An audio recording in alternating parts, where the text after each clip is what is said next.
Hey everyone, this is Tim from YourSixTech. Today in this video, I'm going to show you how to delete games and applications off the home screen and limit the amount of games on the home screen on your PlayStation 4. So to delete a game, it's very easy to do. All we have to do is go over the game and then press options on our controller, and then we will have an option to delete the game right here. So let's go to delete. It'll be removed from the home screen now. Now to organize our home screen a little bit better, we can put the games into specific folders. So let's go to Rocket League right here, press options on it, and we can go to add to folder right here.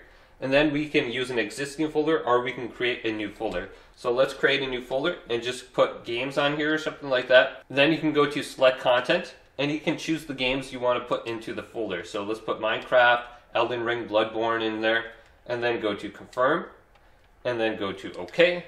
Now we will have a specific folder just for those games, and we can find them a lot easier right here. Now to limit the amount of stuff you have on this home screen here, so you just don't see all these icons, we want to go up to the top and then go on over to settings. Now go on down to where it says system and choose this, and then go to limit number of content items on home screen and check mark there. And now when you go back to the home screen, you won't have to scroll as far to get to your library, and you can just create folders and put games inside those folders, or here's applications. So hopefully this video did indeed help you out. If it did, leave a big thumbs up and subscribe to my channel down below for more tech videos coming up next on YourSixTech.